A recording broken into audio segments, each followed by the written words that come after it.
살아계시고 지금도 우리와 함께 하시는 여호와 우리의 아버지, 우리의 하나님, 우리가 드리는 예배를 흠향하고 받아주시기를 간절히 구합니다.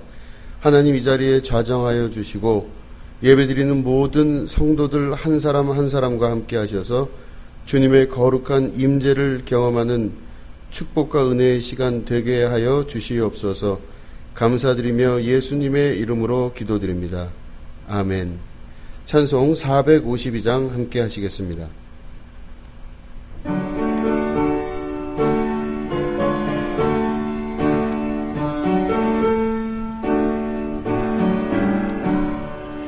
내 모든 소원 기도의 제목 예수님 닮기 원함이라. 예수님 영상 나 입기 위해 세상에 모아 끼잖네. 예수님 닮기 내가 원하네. 날 구원하신 예수님을 내 마음속에 지금 고도사 주님의 형상 인치소서. 무한한 사랑 풍성한 긍휼 슬픈 자 위로 하시는 주. 길 잃은 죄인 부르는 예수 그 영상 담게 하옵소서. 예수님 닮기 내가 원하네. 날 구원하신 예수님을 내 마음속에 지금 고도사 주님의 형상 인치소서. 겸손한 예수 거룩한 주님 원수의 멸시 참으시사 우리를 위해 고난을 받은 구주를 닮게 하옵소서. 예수님 닮기 내가 원하네. 날 구원하신 예수님을 내 마음속에 지금 고도사 주님의 형상 인치소서. 아멘. 드려진 예물을 위해서 기도하겠습니다. 하나님 아버지, 감사하고 또 감사드립니다. 우리가 살아가는 동안, 이 땅을 살아가는 동안 하나님께서 주신 은혜로 살기를 원하면서도 물질에 또한 우리가 얽매여 살 때도 많은 것을 고백합니다.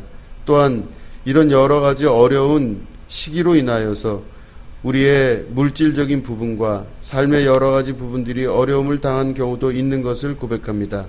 하나님, 그러나 이럴 때일수록 우리가 물질에 정복당하지 아니하고 하나님께서 우리에게 주신 땅을 다스릴 줄 아는 능력의 역사 일어나게 하여 주시옵소서. 주님 주신 지혜로 살게 하시고 이 모든 어려운 시기를 지나가 하나님께서 주시는 신령한 은혜와 축복과 공급해 주시는 것에 의하여 살아갈 줄 아는 영적인 승리가 있게 하여 주시옵소서.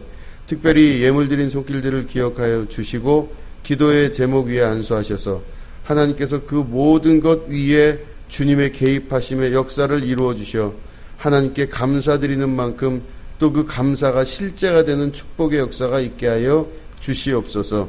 감사드리며 예수님의 이름으로 간절히 축복하며 기도드립니다. 아멘. 하나님 말씀을 함께 보시겠습니다. 사사기 3장 1절부터 4절 말씀을 먼저 읽으시고 그 다음에 12절부터 17절 말씀을 읽도록 하겠습니다. 여호와께서 가나안의 모든 전쟁들을 알지 못한 이스라엘을 시험하려 하시며 이스라엘 자손의 세대 중에 아직 전쟁을 알지 못하는 자들에게 그것을 가르쳐 알게 하려 하사 남겨두신 이방 민족들은 블레셋의 5 군주들과 모든 가나안 족속과 시돈 족속과 바알 헤르몬 산에서부터 하맛 입구까지 레바논 산에 거주하는 히위 족속이라. 남겨두신 이 이방 민족들로 이스라엘을 시험하사 여호와께서 모세를 통하여 그들의 조상에게 이르신 명령들을 순종하는지 알고자 하셨더라. 아멘. 12절부터 17절에 있는 말씀입니다. 이스라엘 자손이 또 여호와의 목전에 악을 행하니라. 이스라엘 자손이 여호와의 목전에 악을 행함으로 여호와께서 모압 왕 에글론을 강성하게 하사 그들을 대적하게 하시매 에글론이 암몬과 아말렉 자손들을 모아가지고 와서 이스라엘을 쳐서 종려나무 성읍을 점령한지라. 이에 이스라엘 자손이 모압 왕 에글론을 18해 동안 섬기니라. 이스라엘 자손이 여호와께 부르짖음에 여호와께서 그들을 위하여 한 구원자를 세우셨으니 그는 곧 베냐민 사람 게라의 아들 왼손잡이 에웃이라. 이스라엘 자손이 그를 통하여 모압 왕 에글론에게 공물을 바칠 때에 에웃이 길이가 한 규빗 되는 좌우에 날선 칼을 만들어 그의 오른쪽 허벅지 옷 속에 차고 공물을 모압 왕 에글론에게 바쳤는데 에글론은 매우 비둔한 자였더라. 아멘. 오늘 우리가 읽은 본문 말씀 사사기 3장 1절에는 이런 말씀이 있습니다. 여호와께서 가나안의 모든 전쟁들을 알지 못한 이스라엘을 시험하려 하시며 이렇게 말씀하고 계십니다. 가나안의 모든 전쟁들을 알지 못하는 이스라엘을 시험하려 하셔서 가나안 족속 중에 몇 되는 그 족속들을 하나님께서 남겨놓으셨다 이렇게 말씀하고 계시는 것입니다. 2절 말씀을 보시면 이스라엘 자손의 세대 중에 아직 전쟁을 알지 못하는 자들에게 그것을 가르쳐 알게 하려 하사 남겨두신 이방 민족들은 이렇게 말씀하고 있는 걸 볼 수가 있습니다. 강조를 하고 있습니다. 1절과 2절에 걸쳐서 이스라엘 백성 중에 이스라엘의 세대 중에 전쟁을 알지 못하는 또 아직 전쟁을 알지 못하는 자들 이렇게 두 번에 걸쳐서 강조하는 말씀을 볼 수가 있는 것입니다. 지금 현재 살고 있는 가나안 땅에 살고 있는 이스라엘의 많은 족속들은 그 많은 세대들은 하나님께서 이스라엘 백성과 함께 하셨던 가나안 정복의 그 전쟁의 역사를 머리로는 알고 있지만 마음으로는 알고 있지 않았던 것 같습니다. 그렇기 때문에 그들을 전쟁을 알지 못하는 자들, 하나님께서 이스라엘과 함께 하셨던 그 전쟁을 알지 못하는 자들이라 이렇게 말씀하고 계십니다. 그들이 알지 못하는 전쟁은 과연 무엇이었을까요? 또 이 말씀을 통해서 하나님께서 이스라엘에게 원하고 계시는 또 하나님께서 이루시려고 하는 그 나라 그리고 그 교회는 어떤 교회일까? 이것들을 우리가 생각해 볼 수 있는 시간이 되어야 될 줄로 믿습니다. 이스라엘은 출애굽을 하게 됩니다. 그리고 그 출애굽의 시간을 지나서 가나안 땅에 이제 정착을 하게 되는 것이죠. 그럴 때 이 가나안 땅에 정착을 할 때 이미 되어진 땅에 정착을 하는 것이 아니라 그 가나안 땅에 살고 있던 사람들과 전쟁을 치르게 하십니다. 그 가나안 족속들과의 전쟁을 통해서 이 가나안 땅을 정복하고 또 그곳에 정착할 수 있게 되었던 것입니다. 오늘 본문 말씀을 보시면 그들이 그 전쟁을 치렀던 전쟁의 역사는 알고 있지만 그들이 전쟁을 알지 못한다고 하는 그 말씀을 보면 그 전쟁의 사건에 대한 내용 파악보다는 그 전쟁을 그렇게 일으켜서 승리가 되어서 이스라엘의 가나안 땅에 정착하게 된 그 이스라엘의 정신, 하나님께서 이루고자 하셨던 그 나라에 대한 정신을 이들이 잊고 있었다. 이렇게 우리가 이해할 수가 있는 것입니다. 이 이스라엘이 출애굽을 통해서 가나안 땅을 정복하여 들어갈 때의 그 전쟁은 우리 인간적인 입장에서 볼 때, 육체를 갖고 있는 우리들의 상황으로 볼 때는 전혀 이해가 되지가 않는 전쟁이 펼쳐지게 되는 것을 볼 수가 있습니다. 그들이 치르고 만들었던 그 전쟁은 하나님의 말씀에 의하여 순종하고 나아가는 전쟁이었습니다. 일반적인 전쟁은 군사 훈련을 해야 되고 또 좋은 무기를 가져야 되고 또 뛰어난 지도자가 그 모략을 통하여서 그 가나안 땅을 정복해 나가는 것, 이게 바로 전쟁을 통해서 그 나라를 정복하는 자들의 일반적인 상황입니다. 육신을 갖고 있는 우리들은 인간사 안에서는 그렇기 때문에 수많은 전쟁사들을 통해서 당연히 있어야 되고 당연히 해야만 되는 일들이 있는 것입니다. 그런데 하나님께서는 이스라엘 백성에게 그런 것들을 준비하라 말씀하지를 아니하셨습니다. 출애굽을 통해서 많이 지쳐있는 이 이스라엘 백성들에게 하나님께서는 말씀하십니다. 첫 번째 가나안 땅을 정복한 사건을 우리가 오늘 보시면 여리고성을 정복하게 됩니다. 그 여리고성을 정복할 때에 하나님께서는 그들에게 말씀하십니다. 여리고성을 7일 동안 도는데 6일 동안은 매일 가서 한 번씩 그 여리고성을 전체가 다 돌아라 이렇게 말씀하십니다. 그러니까 이스라엘 사람들은 여리고성을 이제 한 바퀴씩 돕니다. 그래서 오늘 일어나서 아침 일찍 일어나서 여리고성을 하나님 말씀대로 한 바퀴 돕니다. 또 이튿날 일어나서 또 여리고성을 한 바퀴 도는 것입니다. 그래서 6일 동안 해서 여리고성을 이제 한 바퀴씩 돌게 되는데 마지막 7일째 됐을 때 여리고성을 7바퀴 도르라고 하나님께서 명령하시고 말씀하십니다. 그리고 이 사람들은 이스라엘 사람들은 그 말씀에 순종하여서 여리고성을 마지막 날 7째 되는 날 7바퀴를 도는데 그 마지막 바퀴를 도는 그 순간에 제사장들이 나팔을 막 크게 붑니다. 큰 나팔 소리가 나고 동시에 이스라엘 사람들이 함성을 지르기 시작합니다. 그런데 그 함성을 지르기 시작했는데 높이 있었던 대략 한 10m 정도 되는 높이라고 추정을 하는데 그 견고했던 여리고성이 한꺼번에 무너지게 되는 것을 그들의 눈앞에서 목도하게 되는 것이죠. 결국엔 그 여리고성이 무너짐으로 말미암아 이스라엘이 그 여리고 땅을 정복하는 아주 중요한 계기가 되었습니다. 이스라엘이 치루었던 전쟁은 바로 그런 전쟁이었습니다. 사람들이 알고 있었던 전쟁을 준비하고 경험에 의하여 움직였던 전쟁이 아니라 하나님의 말씀에 의하여 그것이 우리가 보기에는 또 우리가 듣기에는 이해가 잘 되지 않지만 하나님의 방법에 의한 전쟁, 하나님의 말씀에 의한 순종하는 자들의 전쟁의 역사를 가나안 땅에 정복해 들어가는 첫 번째 여리고성에서부터 시작을 하게 되는 것입니다. 그 이후도 하나님께서 이스라엘에게 계속적인 전쟁을 치르게 하시며 그들의 방법과 그들의 수단이 아니라 하나님의 말씀대로 순종하는 자들의 전쟁을 일으키셨고 그 전쟁을 통하여 이스라엘이 가나안 땅을 정복하게 되는 축복의 시작이 되었던 것입니다. 인간의 힘과 노력과 능력에 의한 정복과 승리가 아니라 하나님의 말씀에 순종하여 하나님의 말씀대로 이루려고 했던 자들의 정복과 승리의 순간이 그들에게 임하게 되었던 것입니다. 그들은 그 모든 기쁨과 승리를 하나님께 드렸습니다. 그래서 그거를 영광을 하나님께 돌렸고 그 모든 영광과 능력이 하나님으로부터 나왔다는 것을 고백하고 시인하는 나라, 그 나라가 바로 이스라엘이라고 하는 나라였던 것입니다. 이들의 국가, 이스라엘이라고 하는 국가는 바로 자신의 능력이 아니라 하나님의 능력으로 이루어진 국가를 말합니다.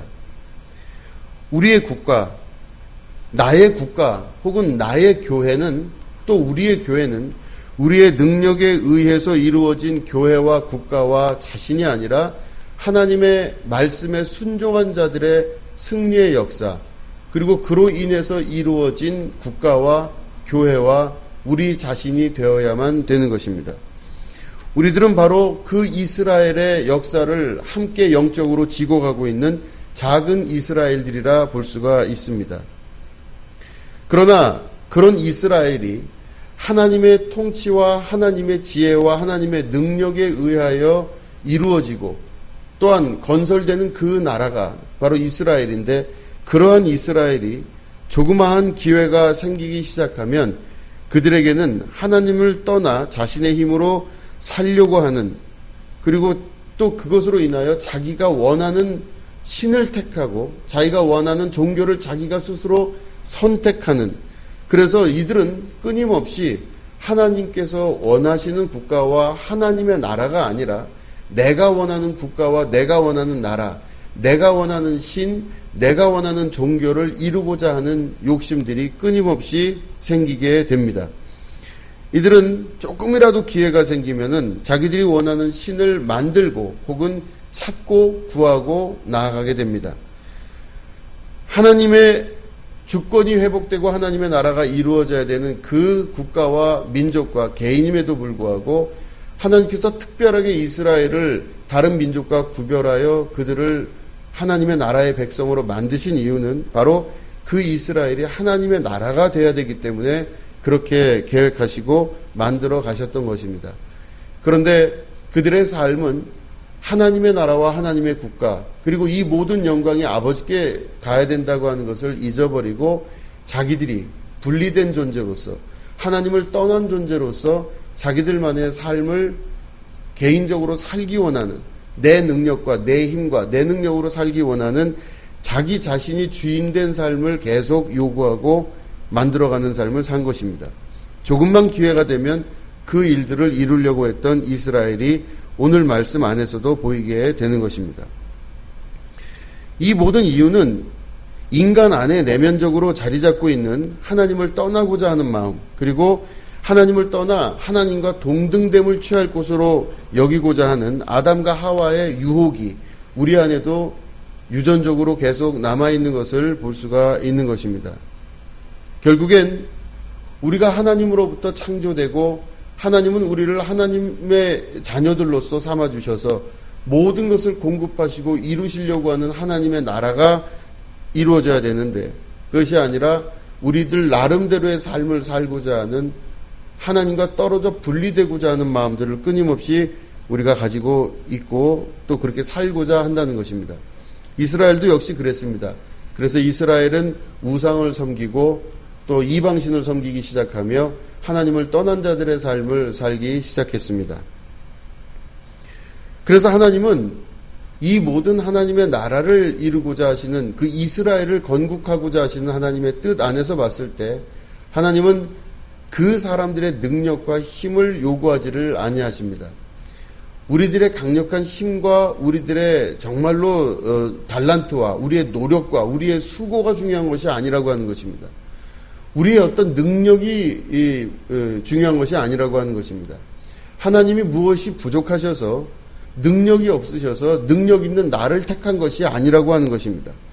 하나님께서 이스라엘을 택하셨을 때는 가장 약한 민족이었기 때문에 아무것도 보잘것 없는 민족이었기 때문에 그들을 택해서 그들에게 하나님의 나라가 이루어지는 것을 한 예시로 우리에게 보여주시려고 하셨다는 것입니다.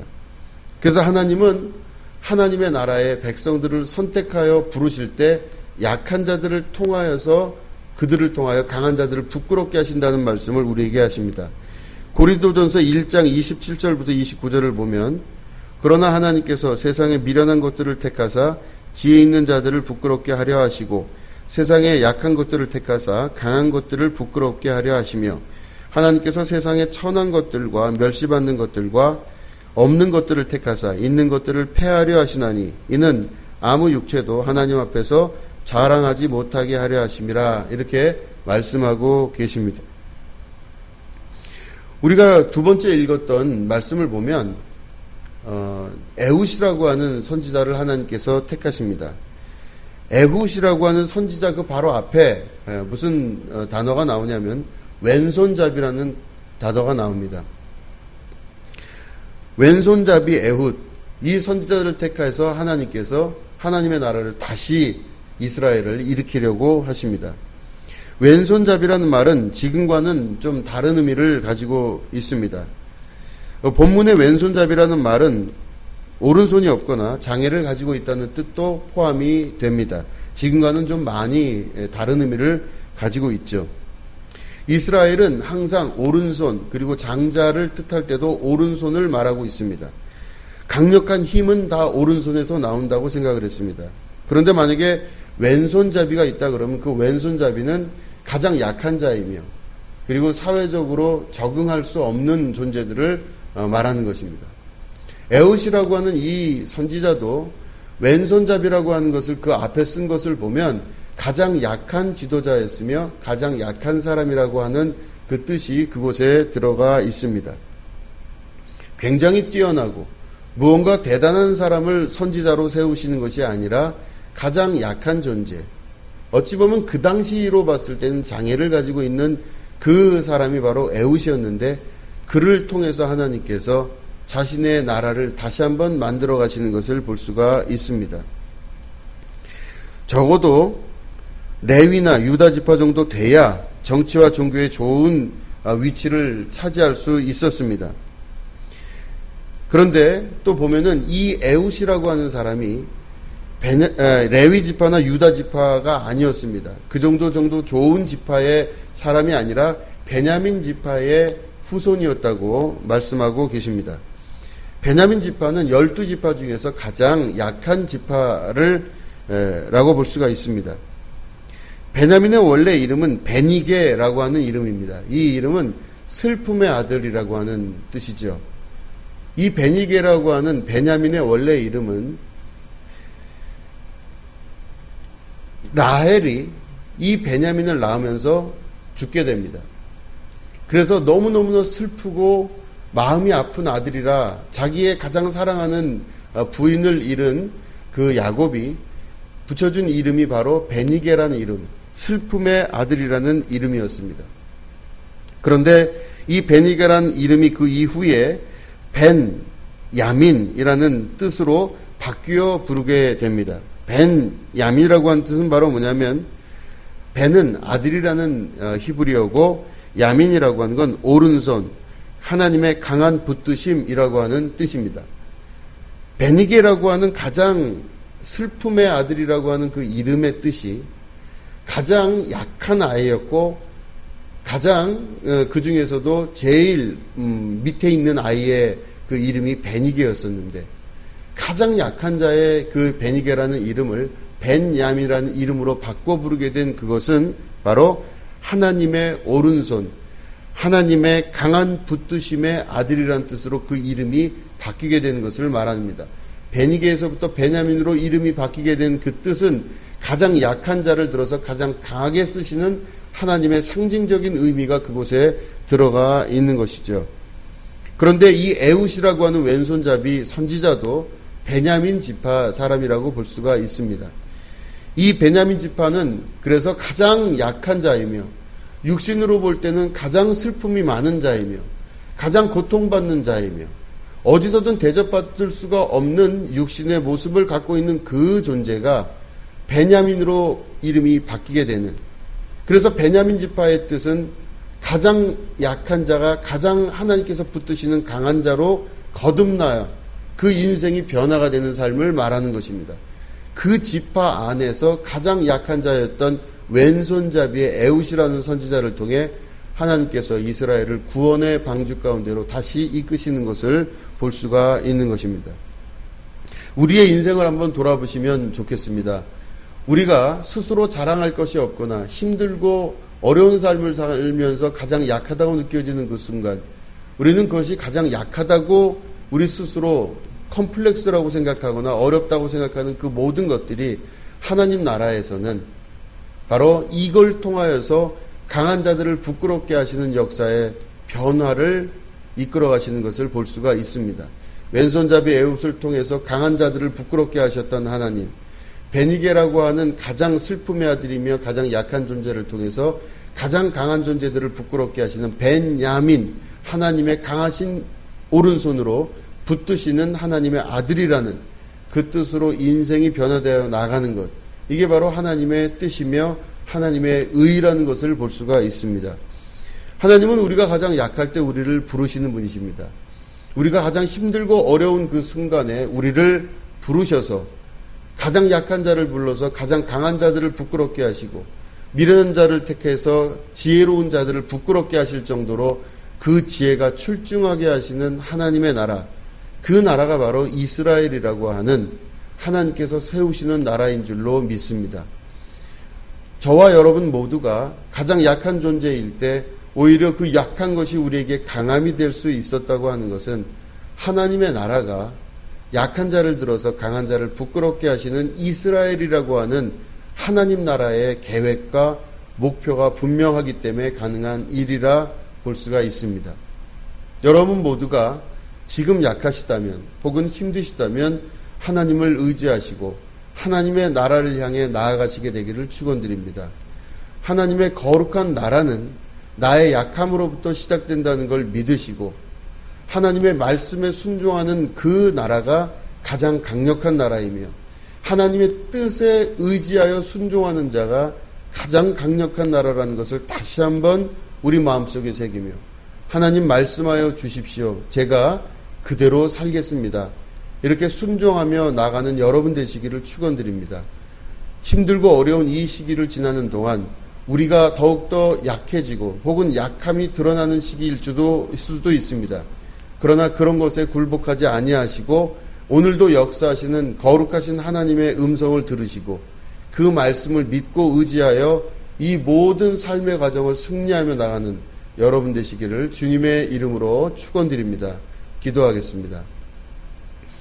하나님, 우리의 가장 약할 때 우리를 들어 사용하시는 주님, 이스라엘의 전쟁을 알지 못하는 많은 백성들에게 다시금 그들이 기억하게 하시기 위하여 하나님께서 사사들을 세우시고 선지자들을 세우신 줄로 믿습니다.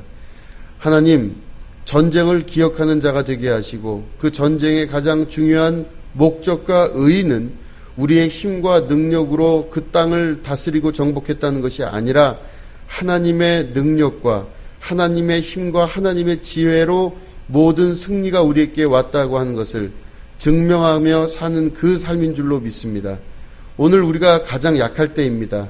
하나님, 이 약한 우리들에게 오셔서 하나님의 강함의 승리의 역사가 일어나게 하여 주시옵소서. 지금 약한 자들에게 하나님 새 힘 주시고 능력 주셔서 이 모든 것을 감당하여 이기시며 승리하시는 하나님의 약속의 말씀을 믿음으로 받아들이게 하여 주시옵소서.